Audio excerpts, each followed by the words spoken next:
किसी भी बिजनेस को स्टार्ट करने से पहले, किसी भी प्रोजेक्ट को सेटअप करने में जो हमारा सबसे इनिशियल प्लानिंग होता है, जो सबसे इनिशियल डिसीजन होता है, वो फाइनेंस के रिगार्डिंग होता है। तो आज हम पढ़ेंगे the fundamental principle of finance. जैसा कि मैंने आपको पहले भी बताया है कि किसी भी बिजनेस में इन्वेस्टमेंट करने से पहले हम ये सोचते हैं कि हमारे उस बिजनेस में जो भी हम इन्वेस्टमेंट करेंगे, उस इन्वेस्टमेंट की जो फ्यूचर में रिटर्न आएगा, जो कैश इनफ्लो होगा, उस कैश इनफ्लो की नेट प्रेजेंट वैल्यू क्या होगी। क्योंकि उसी नेट प्रेजेंट वैल्यू के बिहाफ पे हम एक पॉजिटिव डिसीजन ले पाते हैं कि हमें उस बिजनेस में इन्वेस्ट करना चाहिए या नहीं इन्वेस्ट करना चाहिए। जैसे कि हम पहले भी पढ़ चुके हैं, नेट प्रेजेंट वैल्यू जो होता है वो हमारा present value of future cash benefits minus initial cash outlay. मतलब आपने जो टोटल इन्वेस्ट किया वो अमाउंट जो होगा वो नेगेटिव अमाउंट होगा, और जो फ्यूचर में आपको कैश इनफ्लो आया वो अमाउंट जो होगा पॉजिटिव अमाउंट होगा। तो इन सारे अमाउंट को अगर आप एक्यूमुलेट करके सम करेंगे, जो पॉजिटिव अमाउंट है यानी जो आपका कैश इनफ्लो आया है, और जो नेगेटिव अमाउंट है जो कैश आउटफ्लो हुआ है, मतलब जो आपने इन्वेस्ट किया है, तो इसका पॉजिटिव एक्यूमुलेशन आप करेंगे। जब इसको एक्यूमुलेट करके सम करेंगे आप, तो अगर रिजल्टेंट वैल्यू पॉजिटिव में आती है, इसका मतलब आपका जो इन्वेस्टमेंट है, उस इन्वेस्टमेंट से जो आपका फ्यूचर इनफ्लो आ रहा है, उस फ्यूचर इनफ्लो की वजह से जो नेट प्रेजेंट वैल्यू है आपके इन्वेस्टमेंट की, वो पॉजिटिव है। मतलब आप कहीं से भी अपने बिजनेस इन्वेस्टमेंट में लॉस में नहीं है। तो ऐसे कुछ बेसिक्स डिसीजंस हमें लेने पड़ते हैं, कुछ ऐसे बेसिक्स पॉइंट्स को पे फोकस करना होता है, ताकि हम एक अप्रोप्रिएट डिसीजन ले पाए अपने बिजनेस के रिगार्डिंग, अपने प्रोजेक्ट के रिगार्डिंग। जैसे कि मैं यहाँ पे आपको देखिए ब्लॉक डायग्राम दिख रहा होगा। ब्लॉक डायग्राम में जो स्क्वायर दिख रहे हैं, एक साइड द बिजनेस प्रपोजल लिखा हुआ है, एक में इन्वेस्टर्स लिखा हुआ है। तो पहले हम क्या करते हैं, अपने बिजनेस प्रपोजल को इन्वेस्टर को शेयर करते हैं। अगर इन्वेस्टर को लगता है कि हाँ, इस बिजनेस प्रपोजल जो ये बिजनेसमैन शो हमें कर रहा है, इस बिजनेस प्रपोजल में अगर हम इन्वेस्ट करें तो फ्यूचर में हमारे इन्वेस्टमेंट की जो वैल्यू होगी, यानी जो हमारा कैपिटल कॉस्ट होगा, वो कैपिटल कॉस्ट कहीं ना कहीं पॉजिटिव होगा। ठीक है, तो हमारा इस बिजनेस में इन्वेस्ट करना बहुत फ्रूटफुल होगा। तो क्या करता है, अपनी इन्वेस्टमेंट को उस बिजनेस में लगा देता है। तो अपने बिजनेस प्रपोजल को इन्वेस्टर को शो करते हैं, इन्वेस्टर उसकी थॉरोली स्टडी करता है, फिर वो फर्दर अपने बिजनेस में इन्वेस्ट करता है।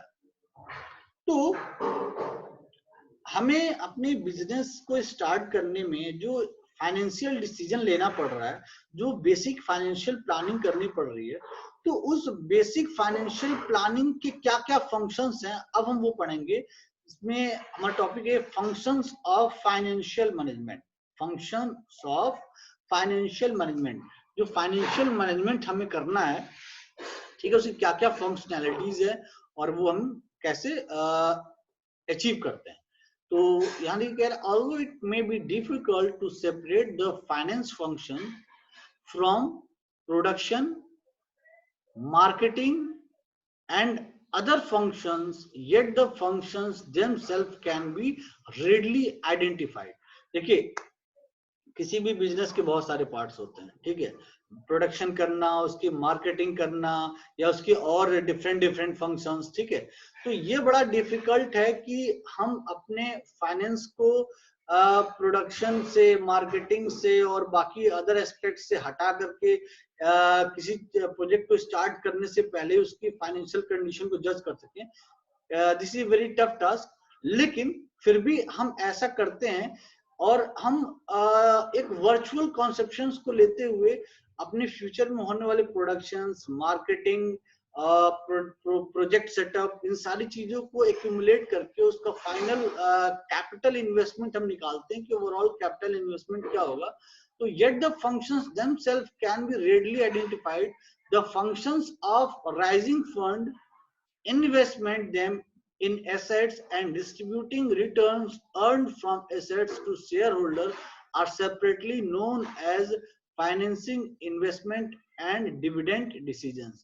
तो किसी भी बिजनेस को स्टार्ट करने के लिए, उसके प्रोडक्शन के लिए, मार्केटिंग के लिए, फंक्शंस के लिए जो भी हम फाइनेंशियल डिसीजन ले रहे हैं, यानी हम जो उसमें इन्वेस्टमेंट कर रहे हैं, ठीक है, वो इन्वेस्टमेंट चाहे तो बैंक के थ्रू हो, चाहे शेयर होल्डर्स के थ्रू हो, या किसी लेंडर के थ्रू हो, तो वो हम कैसे इन्वेस्ट करें, कितना इन्वेस्ट करें, और आफ्टर अर्न जो हमें रिटर्न मिला, यहाँ देखिए पॉइंट दिया हुआ है, investing them in assets and distributing, हमने इन्वेस्ट किया, एंड डिस्ट्रीब्यूटिंग रिटर्न्स, जो हमने distributing returns earn from assets, और हमने जो इन्वेस्ट किया था उससे जो अर्न किया, अब हम उस अर्न को डिस्ट्रीब्यूट करेंगे टू शेयर होल्डर्स।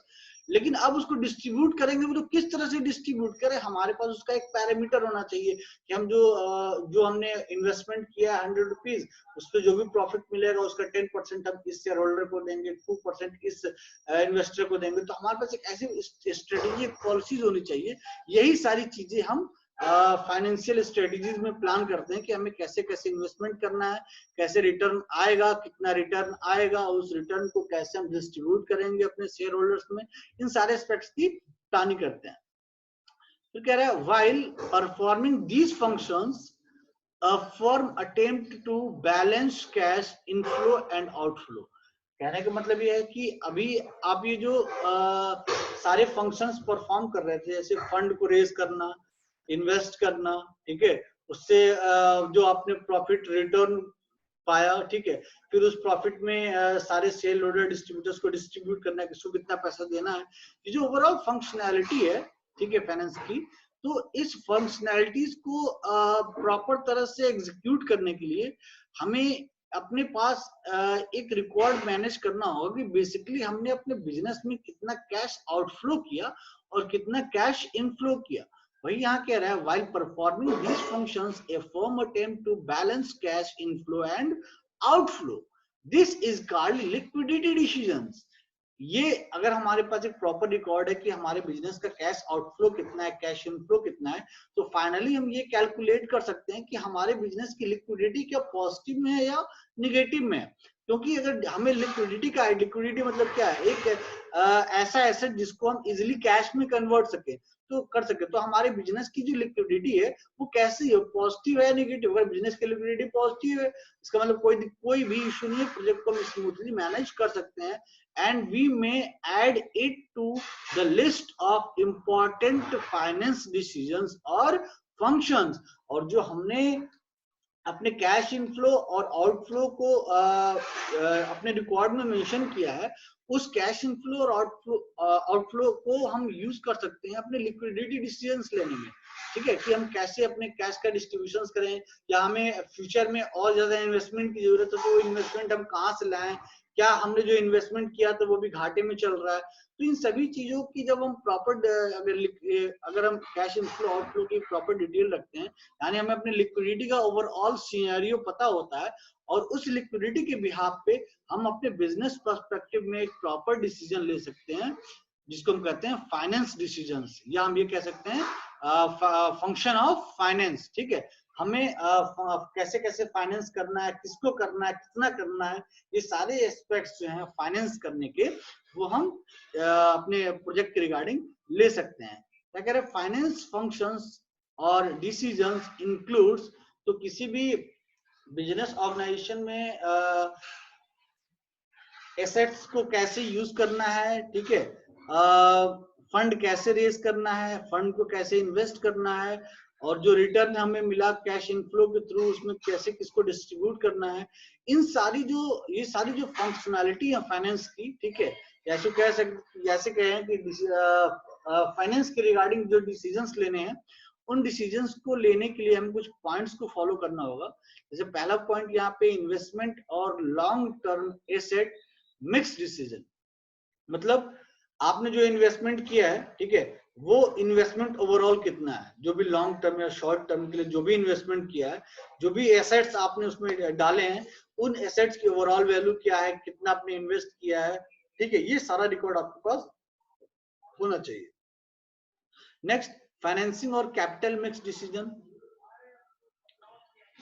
अब आपने जो इन्वेस्ट किया है, ठीक है, पहला तो हमारा इन्वेस्टमेंट और long term assets mix decision. Long term assets decision मतलब आपने हमारे पास एसेट्स जैसे हमने लैंड हो गया, ठीक है, मशीनरीज हो गई, अब हमने लैंड, मशीनरीज या अदर इक्विपमेंट में जो इन्वेस्टमेंट किया है, वो हमारा ओवरऑल इन्वेस्टमेंट कितना है। फिर हम क्या करेंगे, फाइनेंसिंग और कैपिटल मिक्स डिसीजन। अब हमें बेसिक कैपिटल कितना चाहिए जो हमारे बिजनेस को प्रॉपर तरह से ऑर्गेनाइज कर सके, चला सके, हमें उसका भी एक प्रोफार्मा प्रिपेयर करना होता है। नेक्स्ट हमारे डिविडेंड और प्रॉफिट एलोकेशन डिसीजन। अब हमने इन्वेस्ट कर दिया, प्रोजेक्ट हमारा चलने लगा, प्रोडक्शन हो रहा है, हमारे पास मार्केट हमारे मार्केट में हमारे प्रोडक्ट जा रहे हैं सेल होने के लिए, अब हमें कैश का इनफ्लो होने लगा। अब जो कैश इनफ्लो हो रहा है और उस कैश इनफ्लो से जो भी प्रॉफिट हमें जनरेट हो रहा है, उस प्रॉफिट को कैसे हम डिवाइड करें, उस प्रॉफिट को कैसे अपने हम शेयर होल्डर्स में, अपने जो लेंडर्स है उसमें कैसे डिवाइड करें, इसकी भी प्लानिंग कहीं ना कहीं एक फाइनेंस का पार्ट है, फाइनेंस की फंक्शनैलिटी का पार्ट है, जो हमें प्रोजेक्ट के रिगार्डिंग डिसीजन लेने में बहुत हेल्प करता है। लिक्विडिटी और short term assets mix decision. अब जैसे मान लीजिए आपने प्रोजेक्ट चलाया 2 साल के लिए, अब लग रहा है कि यार अब तो प्रोजेक्ट को और अच्छे से चलाने के लिए फंड की कमी पड़ रही है, तो आप इसके लिए क्या करते हैं, कुछ शॉर्ट टर्म एसेट्स जनरेट करते हैं, ठीक है। जैसे आपने अपने कुछ शेयर बेच दिए या किसी से लिक्विडिटी थोड़ी मैनेज कर।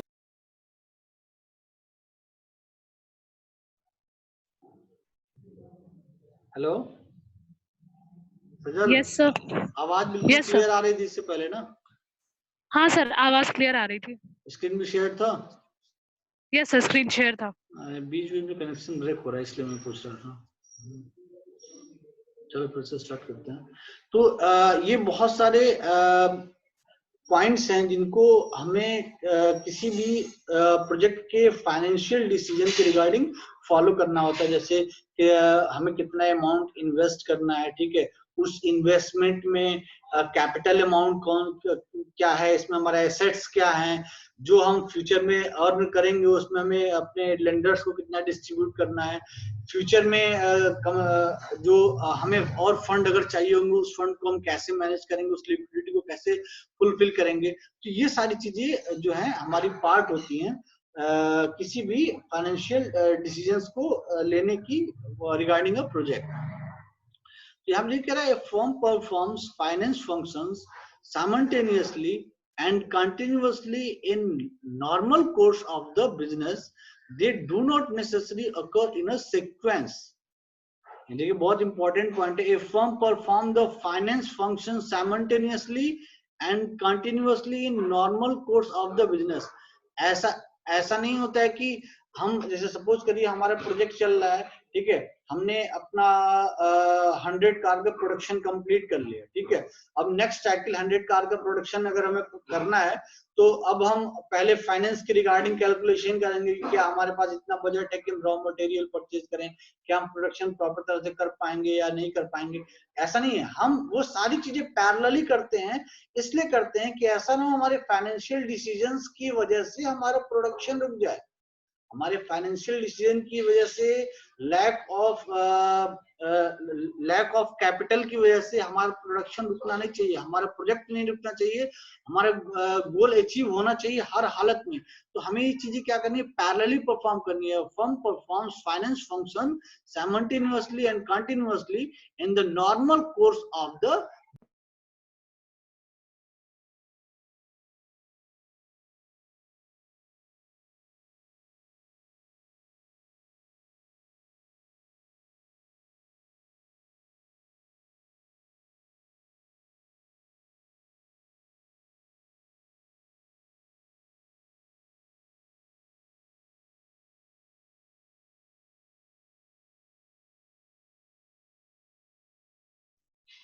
तो बिजनेस की जो हमारी डेली एक्टिविटीज है, उस बिजनेस के डेली एक्टिविटीज के पैरेलल में हमें फाइनेंशियल डिसीजंस को परफॉर्म करना है। ऐसा नहीं होना चाहिए कि किसी फाइनेंशियल डिसीजन की वजह से हमारा प्रोडक्शन वर्क रुक जाए, इससे बहुत ज्यादा लॉस हो जाएगा कंपनी को, ठीक है। तो अगर they do not necessarily occur in a sequence. Finance function call for fruitful planning. और जो फाइनेंस फंक्शंस हैं उसकी वजह से हम फ्रूटफुल प्लानिंग कर पाते हैं for control and execution of a firm activity. अगर हमारी फाइनेंशियल प्लानिंग सही होगी तभी हम अपने बिजनेस के रिगार्डिंग जो भी एक्टिव डिसीजंस है, जो भी एक्टिव डिसीजंस लाइक जो उस बिजनेस का मेन मोटो है लाइक प्रोडक्शन, तो उसके रिगार्डिंग हम एक फ्रूटफुल डिसीजंस ले पाते हैं ताकि हमारे किसी फाइनेंशियल डिसीजंस की लैकनेस की वजह से हमारा कहीं प्रोडक्शन न रुक जाए। So let us not at the outset that shareholders are made better off by a financial decisions that increase the value of their shares. Thus while performing the finance function, the financial manager should strive to maximize the market value of share. तो आपके business की value बढ़ सके, इसके लिए जरूरी है कि जो आपके ऑर्गेनाइजेशंस के मैनेजर हैं और जो फाइनेंशियल मैनेजर हैं, वो आपके बिजनेस की जो मार्केट वैल्यू है, जो आपके बिजनेस की मार्केट वैल्यू है, उस मार्केट वैल्यू को डे टू डे इंक्रीज करें। अगर वो डे टू डे इंक्रीज नहीं करेंगे तो जो इन्वेस्टर ने आपके बिजनेस में पैसा लगा रखा है, वो कहीं ना कहीं वो आपसे फिर अपने इन्वेस्टमेंट कैपिटल को रिटर्न मांगने की कोशिश करेंगे कि मेरा तो लॉस जा रहा है इसमें, अब मुझे हमारा जो इन्वेस्टमेंट था वो हमें रिटर्न करिए।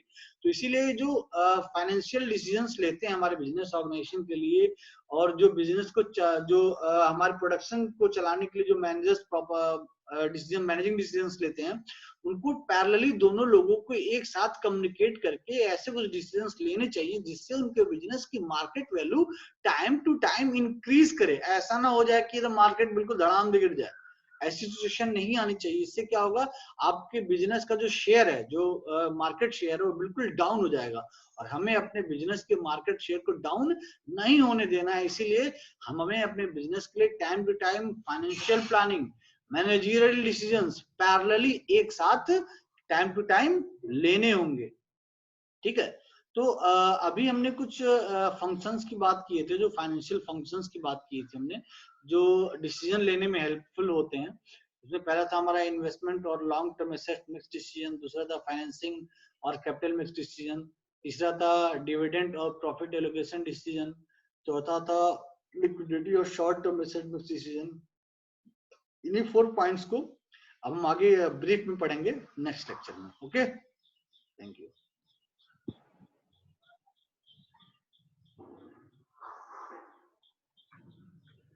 Anil, yes sir.